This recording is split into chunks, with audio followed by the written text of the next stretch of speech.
Este tema tiene no poco que ver con lo que podría ser llamado una especie de teología de la historia, o sea, ubicar visiones, dos maneras de ver la historia, la vida, la sociedad, dos como visiones, de la que ha tratado magníficamente San Agustín. El Papa León XIII en su momento, dada la decadencia de los estudios teológicos, había recomendado vehementemente el estudio de Santo Tomás, volver a Santo Tomás como el gran maestro de la filosofía, de la teología sobre todo. Y gracias a Dios algún caso se le hizo, se crearon algunos institutos tomistas, etc. Se le dio una impostación más tomista a la enseñanza en las universidades y seminarios. Pero al mismo tiempo León XIII, en otro lugar, recomendó para la historia la vuelta a San Agustín. O sea, lo que hizo Santo Tomás respecto de la teología, lo recomendó de San Agustín respecto de la historia. Y este segundo deseo del Papa no se vio cumplido en realidad. Me parece muy importante, máxime en nuestro tiempo, donde la revolución cultural en buena parte ataca por la desmemorización, la retoma de la memoria, como se dice, la memoria histórica, corrompida, tergiversada. Por eso este tema tiene que ver con esto segundo, con esta visión de la historia, que nos presenta dos maneras de entender la historia y dos maneras de entender el hombre. En realidad, para enuclear, enmarcar lo que vamos a decir, volvemos al famoso texto de San Agustín, que está en el portal, digamos, de su libro de Civitate Dei, que es el libro dedicado a la historia, si bien en muchos otros lugares, hasta comentando los salmos y todo, tiene alusiones a la historia. Está esa famosa frase: dos amores fundaron dos ciudades, el amor de Dios hasta el menosprecio del hombre, es decir, menosprecio quiere decir dar menos valor, menosprecio no quiere decir desprecio. La exaltación de Dios y el debido subordinación del hombre, la ciudad de Dios. Y la exaltación del hombre y el menosprecio de Dios, la ciudad del mundo. Dos ciudades, dice San Agustín, dos ciudades que se manifiestan por sus dos amores, por dos primados, el primado de Dios y el primado del hombre. La exaltación del hombre endiosado, el hombre con mayúscula. Dos amores crearon estas dos ciudades y hay un conflicto entre las dos ciudades.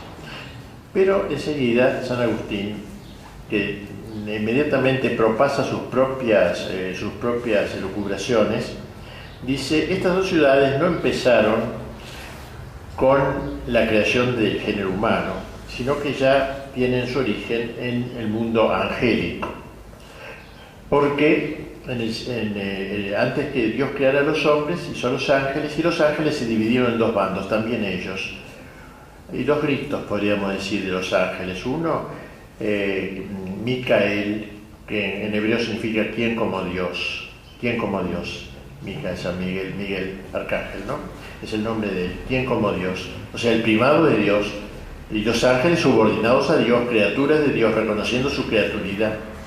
Y otro grito, non serviam, no quiero servir, me niego a servir, que es el grito de Satanás, de Lucifer. Así que las dos ciudades empiezan ahí, tan lejos empieza, el mundo angélico. Y esas dos ciudades luego también se introducen en el género humano. Caín y Abel. Caín representa la ciudad del mundo, la ciudad homicida, la ciudad asesina. Abel representa la ciudad de Dios, la ciudad nómade, peregrina. Dos ciudades, entonces. Pero bien dice San Agustín, no son cuatro ciudades, dos de ángeles y dos de hombres, son dos ciudades. ¿Por qué?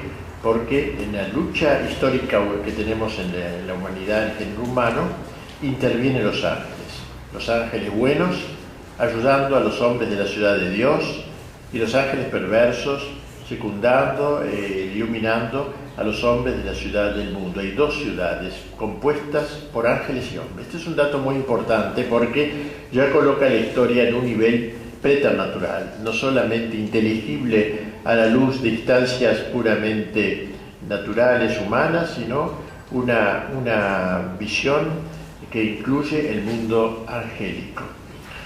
Solo eso explica la inteligencia con que se va llevando adelante tanto lo bueno en la ciudad de Dios como el plan malo. Vamos a ver cómo la historia va a tener esta explicación a través de un conflicto, de la historia entendida como un conflicto.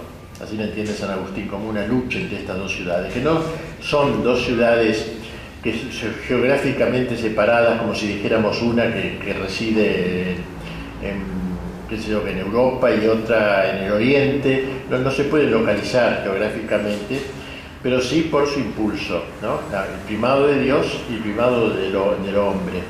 O sea, puede haber hombres buenos en Europa y hombres perversos en Europa. Puede haber hombres buenos en la Unión Soviética, pudo haber hombres buenos y hombres perversos. Está mezclada la dos ciudades, eso lo complica todo. No es como que decía Bush, nosotros somos el imperio del bien, qué sé yo, y es el imperio del mal. Sería más fácil ver las cosas así, pero no es así como están mezcladas. Solo la separación se hará al término de la historia.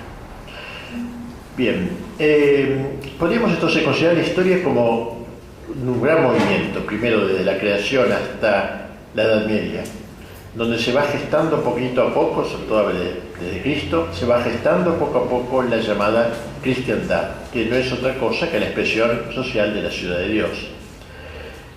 Y a partir del Renacimiento, sobre todo, comienza este movimiento de abandono, de apostasía, etcétera, que va a concluir en la aparición del Anticristo y la terminación de la historia. ¿Sí? Las dos ciudades tienen un despliegue histórico.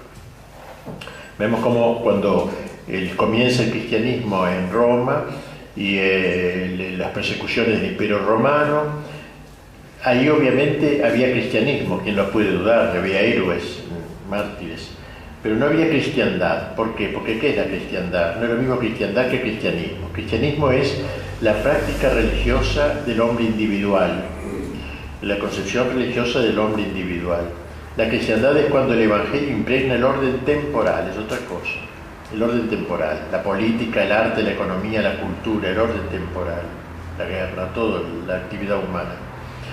Entonces en la China actual hay cristianismo, porque hay individuos cristianos, hay católicos, aunque estén en campo de concentración, pero no hay cristiandad porque el régimen responde a otras ideologías, o a ideologías bastardas. Cristiandad entonces cuando impregna el orden temporal. Así que el cristianismo fue caminando, la historia de la Iglesia va desde las persecuciones del imperio, donde hay cristianismo pero no hay cristiandad. ¿Cómo iba a haber cristiandad con un imperio pagano y perseguidor? En camino del cristianismo a la cristiandad, poquito a poco, hasta que se llega a gestar esa cristiandad. Se gestó con todos los defectos propios de lo humano, de las cosas humanas, naturalmente, ¿no? No es una sociedad, no fue nunca una sociedad perfecta, hubo reyes perversos, hubo jueces malos y todo. Pero la diferencia está que en aquella época había concepto de lo que era el pecado, cosa que no hay hoy. Hoy ya no hay pecado. Para que haya pecado debe existir Dios, Dios ha sido erradicado, entonces no hay pecado. El pecado es una ofensa a Dios, entonces se llama desprolijidad, incorrección, con otros nombres más benévolos. En esa época había, en cambio, pecado, conciencia de pecado. Si uno obraba mal, sabía que estaba ofendiendo a Dios. La cristiandad se caracterizó entonces por esa impregnación, única casi de las pocas que se dio en la historia. Podría haber alguna otra cristiandad en el Oriente, Bizancio, pero la más clara es la que se dio en Europa, más o menos entre los siglos XI y XIV. 3 siglos duró esa preparación. Ya comenzó en Carlomagno antes, ¿no? Carlomagno leía, tenía bajo el brazo el libro de Civitate Dei, justo el libro de San Agustín, era su libro de cabecera. Se fue gestando y llegó el momento ese. El Evangelio impregna el orden temporal, impregna la política, por ejemplo. Y tenemos reyes santos como San Luis, como San Fernando de España, como San Vladimir de Rusia, como San Esteban de Hungría, un montón de reyes santos que dan una forma muy especial, en donde la realeza era entendida como una vicaría de Dios. El rey era el vicario de Dios en el orden temporal. Así como el Papa es el vicario de Dios en el orden espiritual, sobrenatural, el rey es el vicario de Dios en el orden temporal. Y por eso el rey era investido como tal. La noche antes de ser coronado pasaba en oración en la iglesia, la catedral, donde iba a ser coronado, y luego al día siguiente se le daban todos los atributos de la realeza, algo así como cuando al sacerdote se le ordena, se le ponen la casulla y todos los ornamentos, así también se hacía con los reyes, se le daba la corona, con fórmulas, estaban en los leccionarios antiguos, eso, las fórmulas donde se ponía la corona, el cetro, la espada, etc. O sea, se sacralizó la figura del rey, era una figura sagrada, digna de todo respeto, por eso la muerte de Luis XVI fue un acto simbólico de gran nivel, que vamos a ver luego, la masonería tiene dos grandes enemigos, los altares y los tronos, como se dice, ¿no? Bien, así que el orden político fue tocado por el Evangelio llegó al orden político, lo mismo el orden de la economía, por ejemplo, ¿no? Un orden cristiano, se prohibía la usura, el orden de la guerra, ¿no? Los bárbaros habían llegado con una cuota enorme de violencia. La Iglesia no le dijo, no hay que ser violentos, porque eso es una estupidez, como se dice ahora con tanta facilidad, nada de violencia, a veces la violencia es sana. Un policía que corre un bandolero no lo hace suavemente, señor, si lo hace pasar a la cárcel, sino que lo corre con un revólver. Y eso es violencia, es sana violencia. La guerra justa es violencia y es sana violencia. Así que es ridículo estar diciendo nada de violencia. Así que así le habló la Iglesia a los bárbaros, no le dijo nada de violencia. Digo, esa violencia de ustedes es una calamidad. Matan, liquidan, violan y todo eso no. Y les enseñó el recto uso de la fuerza, y ahí apareció la figura de la caballería, que es el primer ejército católico que aparece. La fuerza armada al servicio de la verdad desarmada, al servicio de los grandes valores. Y así en otros niveles, ¿no? La cultura, cómo no la va a tocar la Edad Media, ¿no? Cuando creó las universidades. Las universidades no se inventaron en la China milenaria ni en la India, sino que en la Edad Media. En esa época que luego fue caracterizada como la época oscura, época de tinieblas. Ahí es donde se crea la universidad. 400 universidades pueblan el mapa de Europa, en donde los profesores podían enseñar en distintos lugares sin problemas, porque había un solo idioma de la cultura, que era el latín. Santo Tomás enseñaba un año en Roma, otro año enseñaba en París, en Alemania, donde fuere. Y las grandes figuras que aparecieron en el campo de la cultura, San Bernardo, Santo Tomás, San Buenaventura y tantos otros. Y en fin, todo el orden temporal fue tocado por el Evangelio. Reitero, con los defectos, no soy ingenuo, ¿no? Con los defectos, grandes defectos también de la época, pero el que era un delincuente no lo hacía ministro de justicia. Esa es la diferencia con lo que pasa ahora. Había delincuentes, pero no lo premiaban por ser tales. Al acabar, hacia fines de la Edad Media comienza a agrietarse el bloque, como lo llamaba Gramsci, el bloque histórico, lo llama en la Edad Media, lo llama el bloque, es una especie de bloque histórico, 3 siglos más o menos. Pero comienza a agrietarse la cristiandad, y entonces comienza un gran proceso de apartamiento, ya desde el Renacimiento.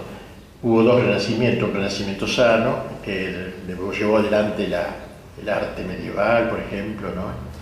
Pero hubo un renacimiento enfermizo, segundo renacimiento, que fue paganizante. Y fue el Renacimiento el que inventó el nombre de Edad Media, con una fórmula de desprecio. Es un título absolutamente ridículo para caracterizar una época, llamarla Edad Media, porque todas las edades son medias entre la anterior y la que viene después. No es ninguna caracterización.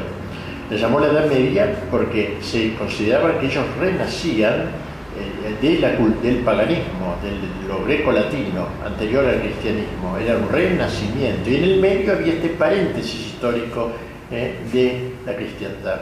Lo miraban con ese desprecio, por eso inventaron la fórmula gótico, iglesias góticas, la fórmula despectiva. Gótico quería decir de salvajes, cuando hoy admiramos las iglesias góticas, pero ellos la vieron ridícula, volvieron al arte renacimiento.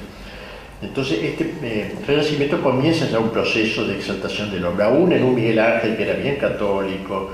Sin embargo, ya vemos en sus imágenes ese hombre hercúleo, musculoso, medio prometeico, que empieza ya la exaltación del hombre. Recuerden que lo propio de la ciudad de Dios era el primado de Dios. Dios es lo supremo y toda la sociedad se ordena a Dios en última instancia. Y la ciudad del mundo es esta la exaltación del hombre. Bueno, ya en Miguel Ángel se advierte cierta tendencia antropocéntrica, ¿no? Sin que él haya caído en los excesos posteriores. Pero después del Renacimiento hay tres momentos fundamentales que los ha señalado muy bien el Papa Pío XII en un discurso. Dijo que la destrucción de la cristiandad explicó la aparición de tres momentos perfectamente organizados. El primero sería la Revolución Protestante, la Reforma Protestante, que rompe la unidad de la Europa, de la cristiandad europea. Por supuesto que Lutero no estaba contra Dios, ni mucho menos, lo reconocía, lo adoraba. Lutero no estaba contra Cristo, lo amaba, decía que lo quería amar, pero sí estuvo contra la Iglesia, rompió la Iglesia Católica, rompió la unidad de la Iglesia. Así que ese fue el primer paso en la ciudad del mundo, en realidad un caminar, pero todavía bastante cercano a las esencias medievales. Pero ya es un paso importante, lo señalaba Pío XII. Segundo paso lo podemos ver encarnado en la Revolución Francesa. Allí se da un paso muy fundamental, porque ya se niega todo el orden sobrenatural, cosa que Lutero nunca había hecho. O sea, no solamente se sigue negando la Iglesia Católica como la fundada por Cristo, sino que se agrega una nueva negación, se niega la divinidad de Jesucristo. En todo caso, Cristo es un gran hombre, pero nada más. Se sigue creyendo en Dios todavía, aunque sea un deísmo vago, tipo masónico, supremo arquitecto, lejos, allí que no molesta, que nos hizo y después nos deja obrar como queramos. Y luego faltaba por dar el tercer paso, la Revolución Soviética, en donde hay un intento contra Dios, no solamente atea, sino antiteas, se crean sociedades para la destrucción. Curioso, un movimiento que juzga que Dios no existe, pero lo ataca algo inexistente, lo que fuere. Pero eso señaló, parecería el último momento de esta historia de la ciudad del mundo. Revolución Francesa, el protestantismo, Revolución Francesa, Revolución Soviética.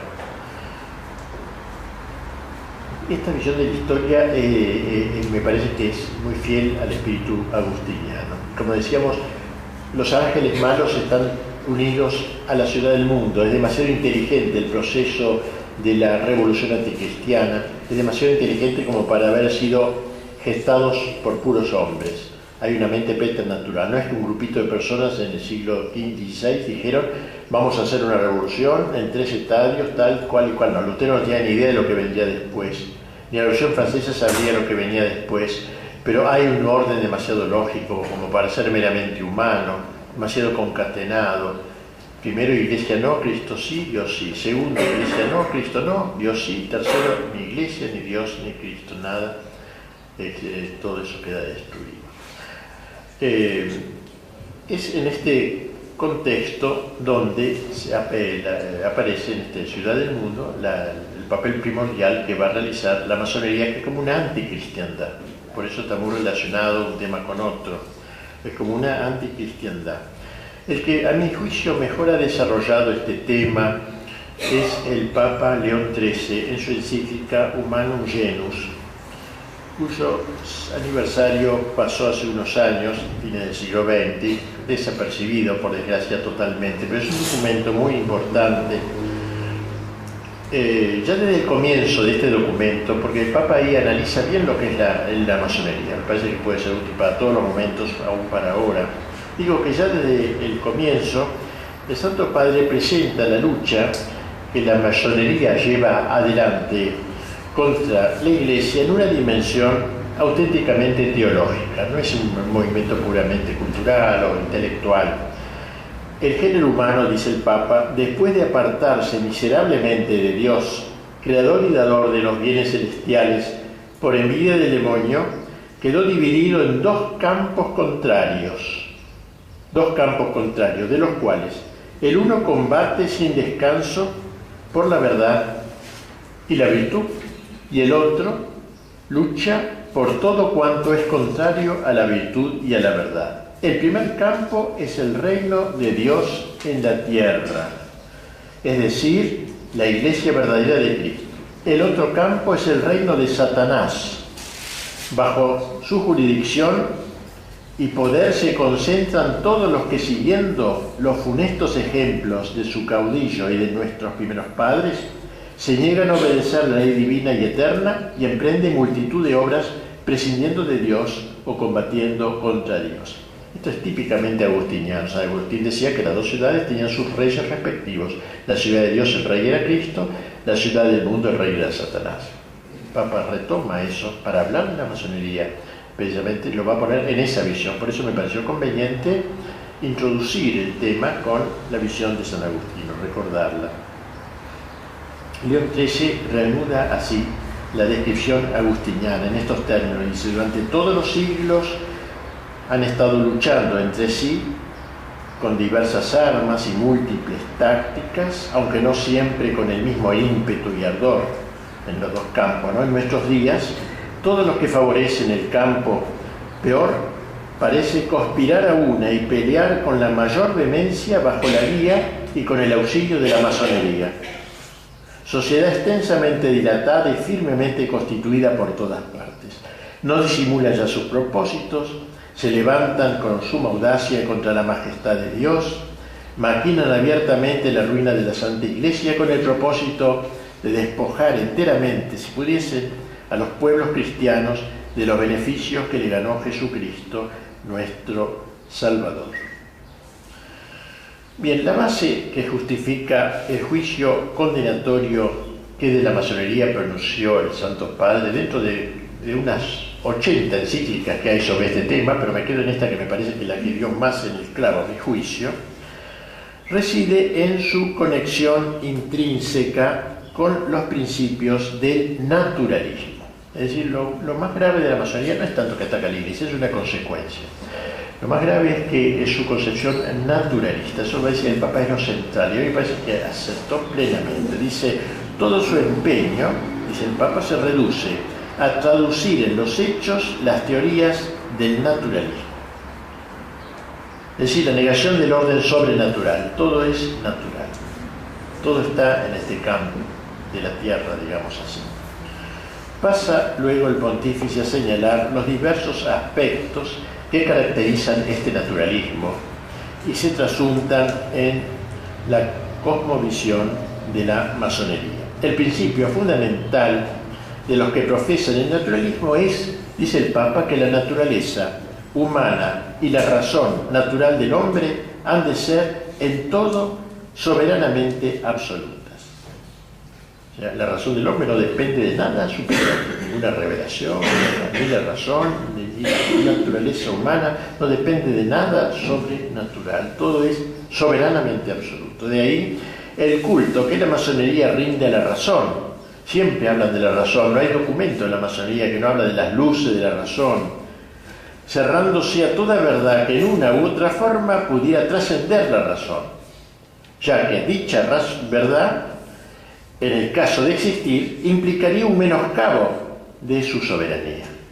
O sea, un meterse Dios en el orden de la inteligencia. Ya el hombre le basta con su propia inteligencia.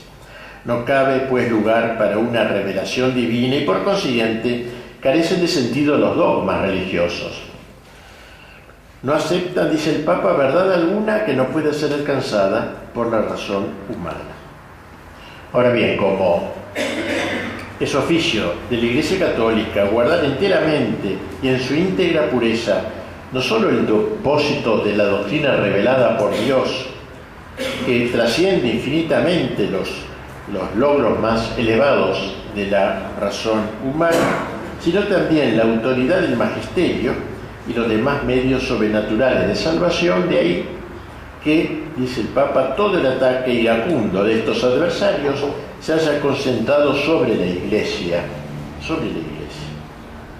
Esto, o sea, lo importante es la lucha en pro del naturalismo, ¿no?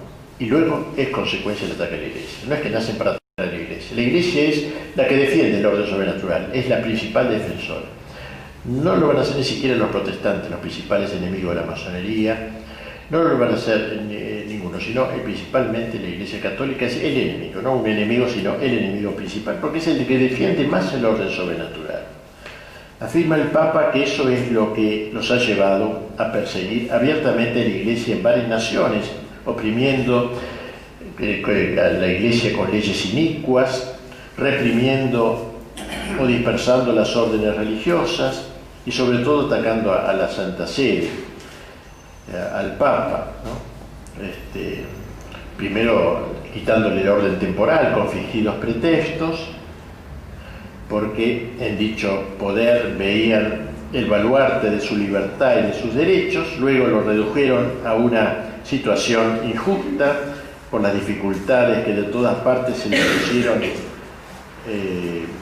opusieron al Papa en ese despojo. Finalmente, dice el Papa, hemos llegado a una situación en la que los fautores de las sectas proclaman abiertamente lo que en oculto habían maquinado durante largo tiempo, esto es, que hay que suprimir la sagrada potestad del Papa y que hay que destruir por completo el pontificado constituido por derecho divino.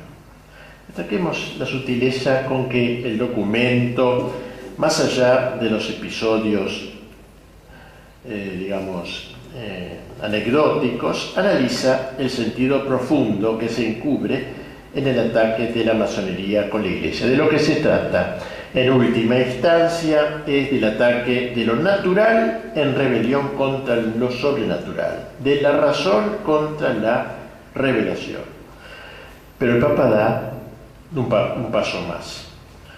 Como la secta, en su afán libertario, dice, ha declarado la independencia de la razón humana respecto a toda revelación o magisterio que la trascienda, resulta que en la práctica algunos optan por aceptar a Dios, otros por negarlo, otros tienen de él un concepto completamente erróneo.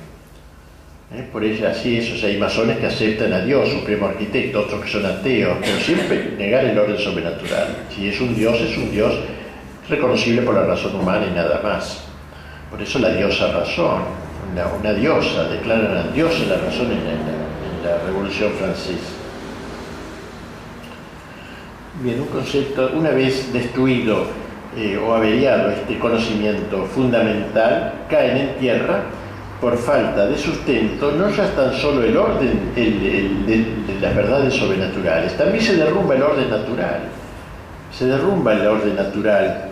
Se niegan a priori, lo que niegan a priori los masones. Las mismas verdades naturales sufren la creación libre del universo por parte de Dios, que han descubierto algunos filósofos como Aristóteles. La providencia divina sobre el mundo son verdades naturales que se pueden conocer por la razón, la inmortalidad del alma, el premio castigo en la otra vida. Derribado el orden sobrenatural, se desploma también el orden natural, dice el Papa. O sea, queda solo el orden positivo, nomás. Lo que los hombres determinan, esto es bueno, esto es malo, no hay un orden natural. San Agustín lo dijo a su manera: el hombre que se resiste a dejarse elevar a lo sobrenatural, ineludiblemente se va degradando hasta lo animal, hacia lo animal. Dice San Agustín: a Dios et a te labris, cuando cae de Dios, cae de ti mismo. No existe el humanismo puro que tienen los masones, no existe el hombre puro. El hombre está hecho para trascenderse, o se trasciende para arriba por la gracia endiosándose, o se trasciende, o se desciende, se quiere decir, para abajo por el pecado animalizándose. Hay dos palabras griegas muy parecidas, y no me quiero dejar influir por Grondona en esta semántica, digamos, dos palabras muy parecidas, una sola letra diversa, griego, pero indican precisamente estas dos salidas del hombre. La primera es theiosis. Theos quiere decir Dios, teología, theos, y la terminación sis en griego significa movimiento hacia. Theiosis, por tanto, es movimiento hacia Dios. Es justamente el hombre que por la gracia se eleva, se endiosa en cierto modo por la gracia. Y si le agrego una letra, theriosis, en vez de theiosis, una ro, una r, theriosis, significa animalización. Ther significa bestia, animal en griego. O sea, o hay theiosis o hay therios. O el hombre se endiosa o se animaliza. No cabe el hombre químicamente puro. Por eso en la parábola del hijo pródigo, aquel chico que quiso correr la aventura de la libertad desbocada, acabó, ¿dónde acabó? Acabó cuidando cerdos, envidiando incluso a los cerdos porque tenían la comida que él no podía comer.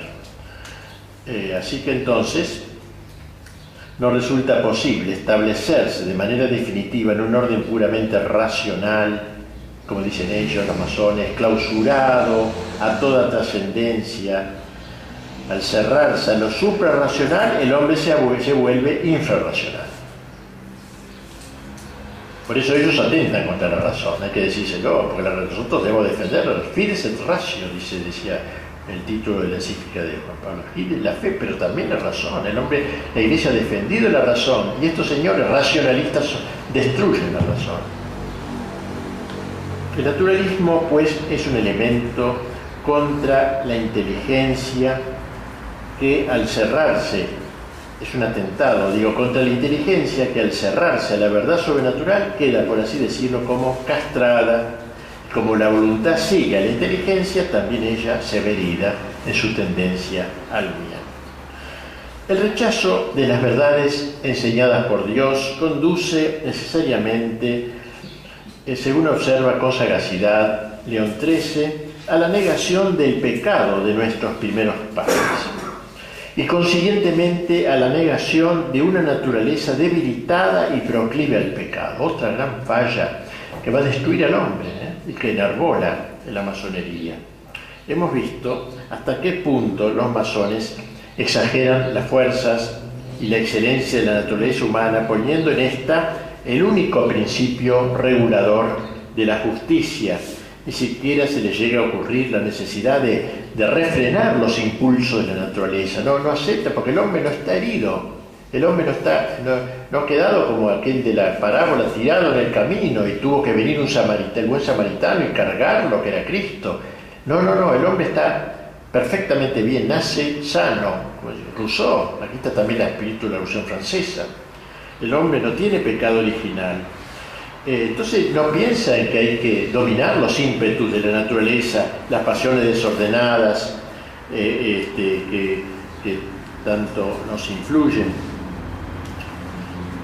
sino que hay que dejarse llevar en realidad. No hay un combate interior, no hay una lucha interior de ningún género. El hombre, entonces, con su sola fuerza, con la sola fuerza de su voluntad, es capaz de adquirir la rectitud natural, la plenitud, de alcanzar la plenitud esa natural, que es la única concebible, así como por la sola fuerza de su razón puede alcanzar la plenitud de la verdad.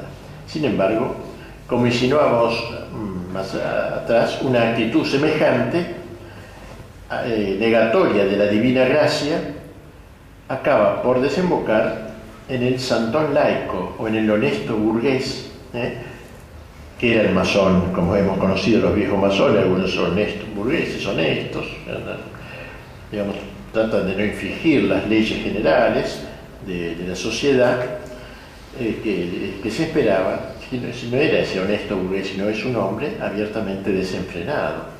Por esto, dice el Papa, vemos el ofrecimiento público a todos los hombres de innumerables estímulos, de las pasiones, periódicos y revistas sin moderación ni vergüenza alguna, obras teatrales extraordinariamente licenciosas.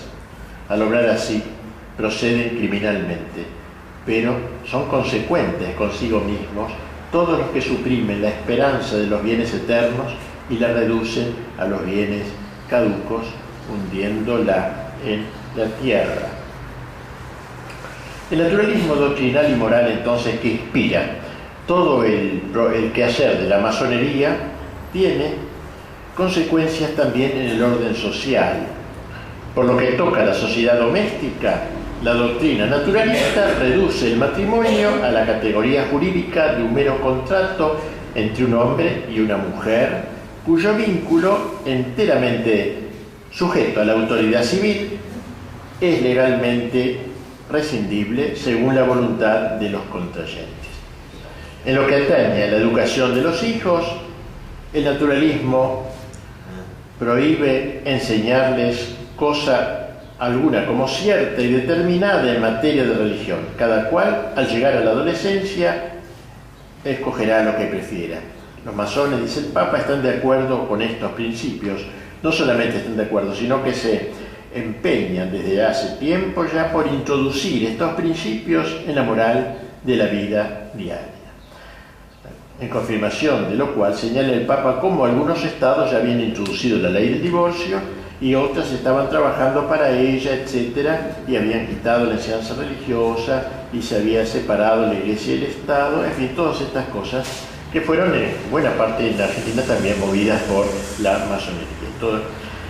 En cuanto a la sociedad política, la intervención de la masonería también es muy evidente, dice el Papa, trabajando por anular todo posible influjo del magisterio y de la autoridad de la Iglesia en el ser y obrar de los estados.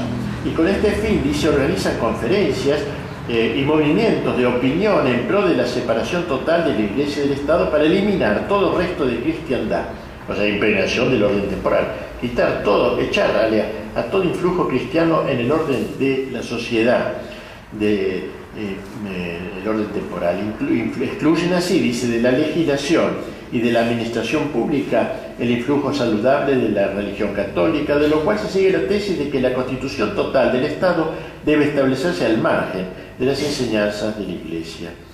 Todavía en el ámbito de la política sostienen la total igualdad de los ciudadanos sin distinción alguna y la autoridad elegida, la autoridad del pueblo, famoso la soberanía del pueblo que inventó la Revolución Francesa, ya no es más, como decíamos en la cristiandad, el rey es el vicario de Dios en el orden temporal, sino que la autoridad viene de abajo, contrariamente a lo que Cristo le dijo a Pilato, no tendrías autoridad si no te hubiera sido dado de lo alto, dada de lo alto. En cambio, ellos de lo bajo, y por eso pueden poner una autoridad, remover la autoridad a su arbitrio. La idea que los masones se hacen de la vida ciudadana coincide admirablemente, dice el Papa, con el concepto liberal de la política. O sea, el Papa une la masonería con el liberalismo, son dos cosas muy, muy unidas. Más aún, el liberalismo es un hijo directo de la masonería, es la concreción del naturalismo masónico en el ámbito de la política. Pero la fecundidad de la masonería no se agota en el liberalismo. El Santo Padre, adelantándose en cierta manera a lo que la historia demostraría con los hechos, ya que esto lo escribió antes de la aparición de este fenómeno, enseña que la masonería, al engendrar el Estado liberal, preparaba el camino al socialismo marxista. Dice el Papa, estos cambios y estos trastornos son los que buscan de propósito, sin recato alguno, muchas asociaciones comunistas o socialistas. La masonería, que favorece en gran escala los intentos de estas asociaciones y coincide con ellas en los principios fundamentales de su doctrina, no puede proclamarse ajena a los propósitos de aquellas. Bien, la masonería entonces solo puede ser entendida a fondo si se la considera en el contexto del gran proceso de desacralizador que comenzó a fines del siglo XIV. La Edad Media, a pesar de todos sus defectos, logró plasmar la cristiandad, descrita con tanta expresividad por el mismo León XIII en otra encíclica suya, Immortale Dei, donde el Papa dice, hubo un tiempo, lo dice con cierta nostalgia, ¿no? Como decimos, hubo un tiempo, así empieza este texto, hubo un tiempo en que la filosofía del Evangelio, o sea, el Evangelio, gobernaba los estados. Entonces, aquella energía propia de la sabiduría cristiana, aquella su divina virtud, había penetrado profundamente en las leyes, instituciones y costumbres de los pueblos, en todos los órdenes y problemas del Estado, cuando la religión fundada por Jesucristo, colocada firmemente sobre el grado de honor y de altura que le correspondía, florecía en todas partes, secundada por el favor de los príncipes y por la legítima tutela de los magistrados, y el sacerdocio y el imperio, concordes entre sí, departían con toda felicidad en amigable consorcio de voluntades e intereses. Organizada de este modo, la sociedad civil produjo bienes muy superiores a toda esperanza. Todavía, dice el Papa, subsiste la memoria de ellos y quedará consignada en un sinnúmero de monumentos históricos, ilustres e indelebles, que ninguna corruptora habilidad de los adversarios podrá nunca desvirtuar ni oscurecer. es triste decirlo, o sea, ¿qué queda de la cristiandad? Unos monumentos. Esta catedral de Chartres, allí, esta colonia en Alemania, catedral colonia en Alemania, esto es lo que queda, monumentos, que nadie podrá negar. Ahí están. Yo le recomendaba a mis seminaristas en Paraná, cuando iban a Roma, alguna, hacer estudios, ustedes estudien, sí, no le soltaba la vagancia, pero lo más importante de Europa es ver todos esos monumentos. Y eso es una cosa, como decía Dostoyevski, yo cuando llegué a Europa y vi esas catedrales y esas ruinas, me caí en el suelo, me caía y besé esas piedras, ¿no? Esas piedras de la cristiandad. Y todo eso ha desaparecido, ¿no? Hubo un tiempo, decía el Papa, por eso, ¿no? Todavía subsiste la memoria de ellos.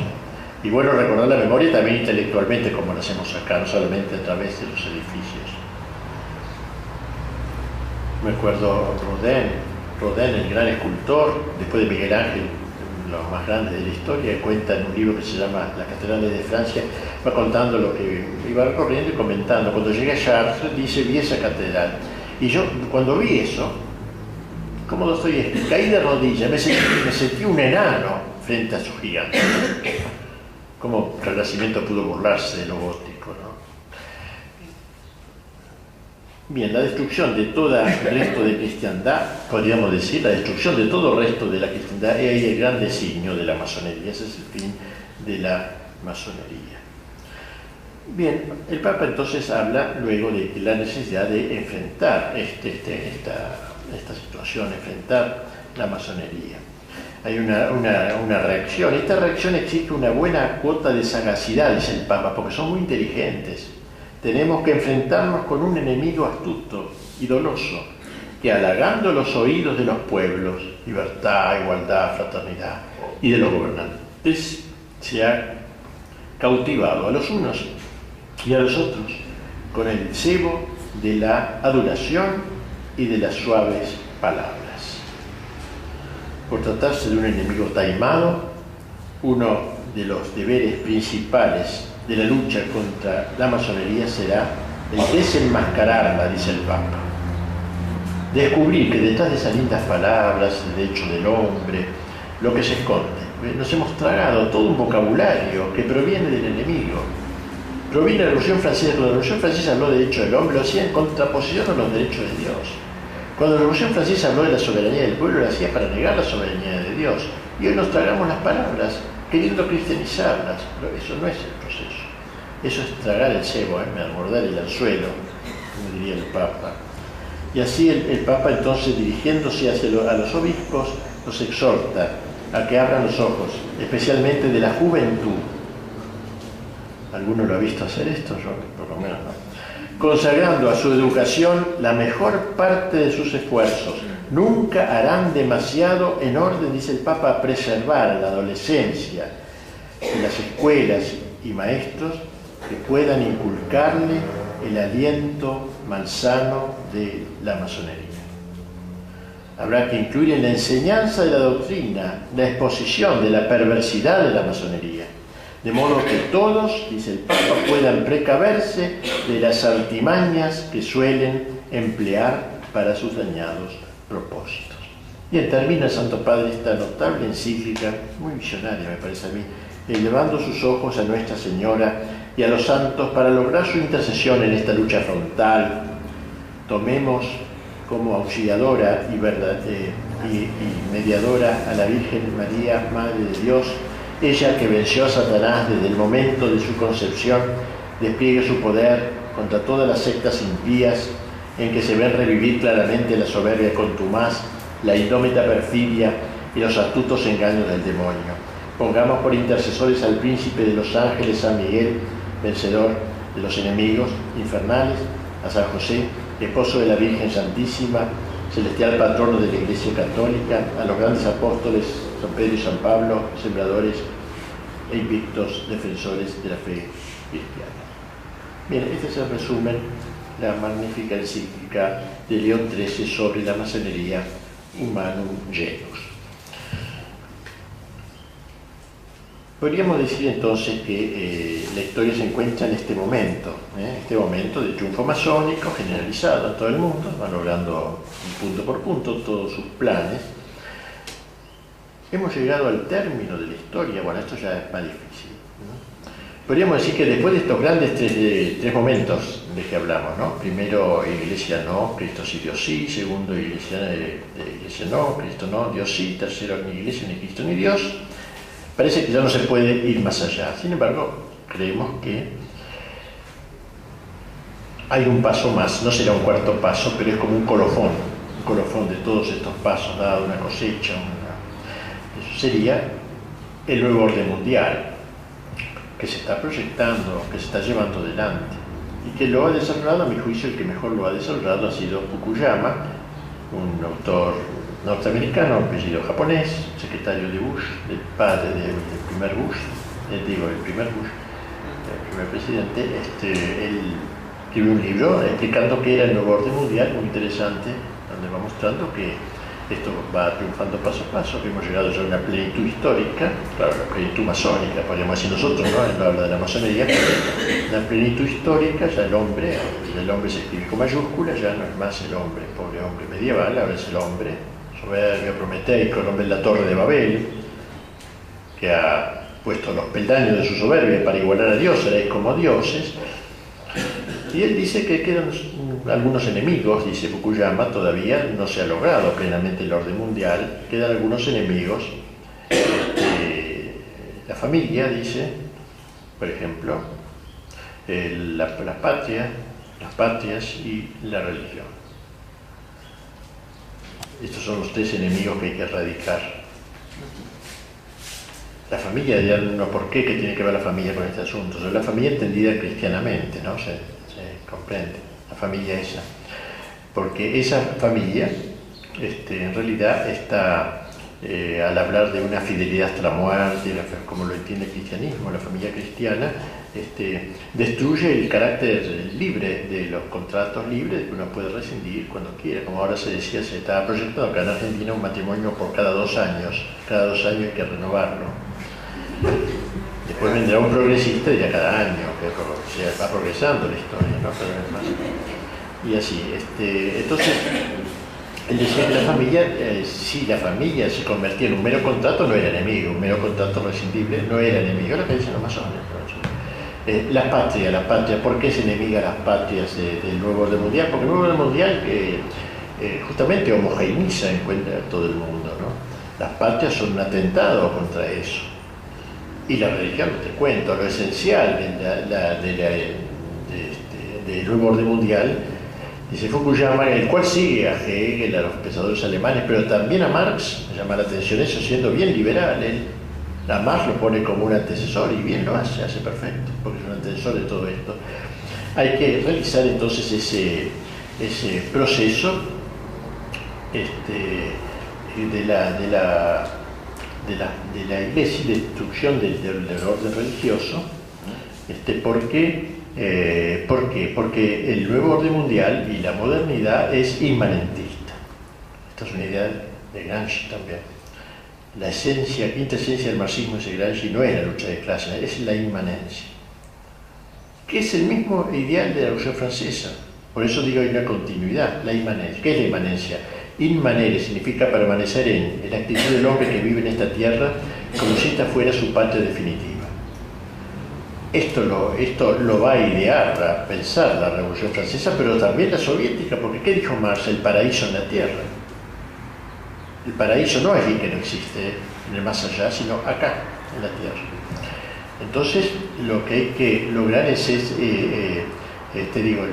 la religión, al hablar de la trascendencia, que es lo contrario, trans es atravesar, transatlántico, cruzar el Atlántico, está atentando contra un principio fundamental que es el inmanentismo, ¿no? Y por eso la religión, más la cristiana, la católica, lo dice expresamente, principalmente la católica. Ahora, después agrega algo todavía más horrible, dice, de todos modos, las patrias podrán conservarse, y la religión también, con una condición.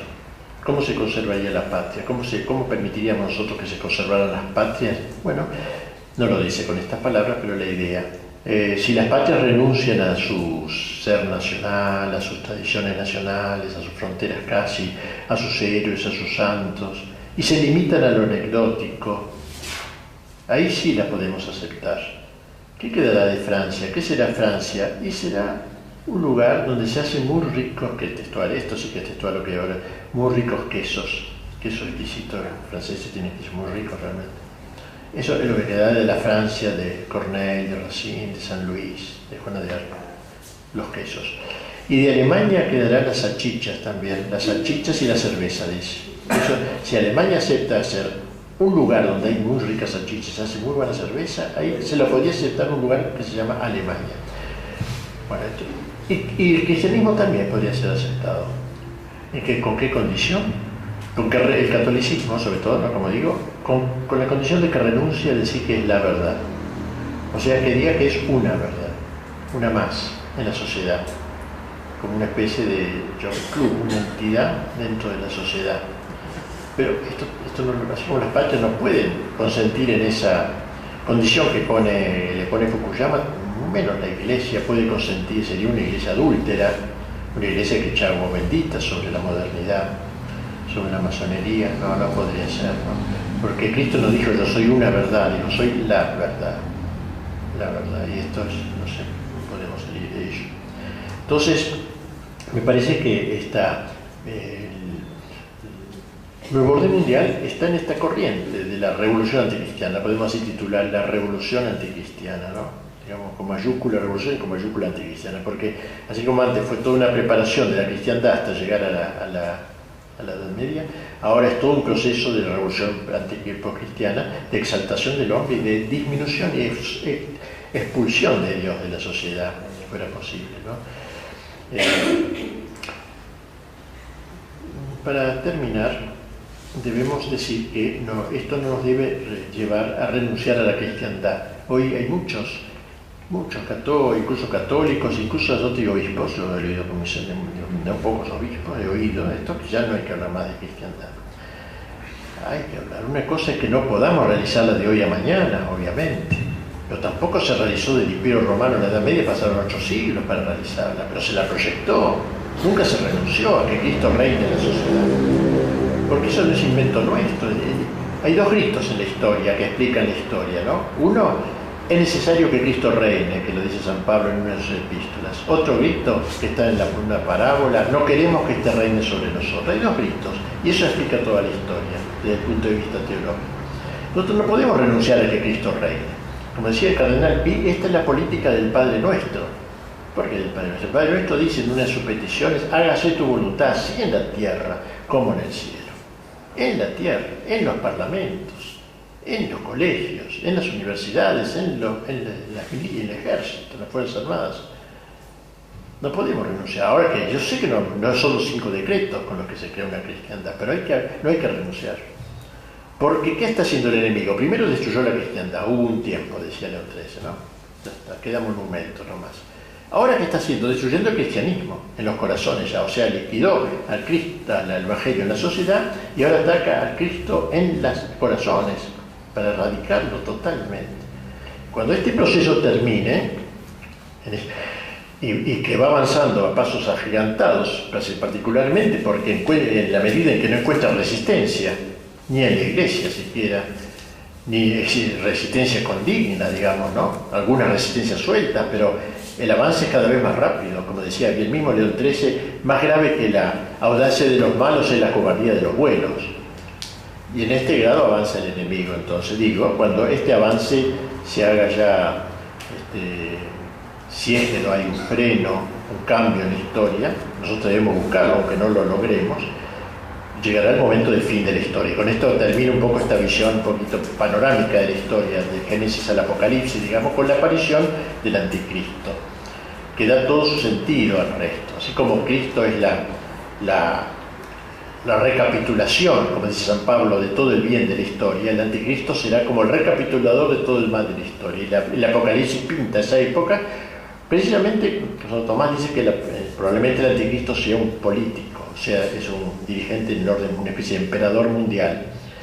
Y la iglesia quedará reducida a un pequeño resto, dice el Apocalipsis. Y la mayor parte de la gente va a echar agua bendita sobre este mundo. Un sector de la iglesia adúltera echará agua bendita sobre sobre el Anticristo. Así lo pintan varios autores cuando hablan de estos temas, ¿no? Pero vendrá un grupo que resiste, y cuando menos se espere vendrá la venida de lo alto, que vence al anticristo, etc. Pero yo tengo la impresión que la historia va en esa dirección. A no ser que haya, que el padre Benville me decía una vez, bueno, a lo mejor Dios quiere tirar una bomba en París, otra bomba en Nueva York, otra bomba en Buenos Aires, la gente diga, pésame Dios mío, me arrepiento, etc. Y empiece de nuevo eso no lo sabemos cuándo termina, pero si esto sigue más o menos así, da la impresión que estamos en tiempos bastante terminales. Bueno, con esto queda dado una especie de visión de la historia, las dos concepciones, la concepción de la iglesia hecha cristiandad, la concepción de la masonería que quiere destruir la cristiandad y luego el cristianismo, y punto final. Gracias.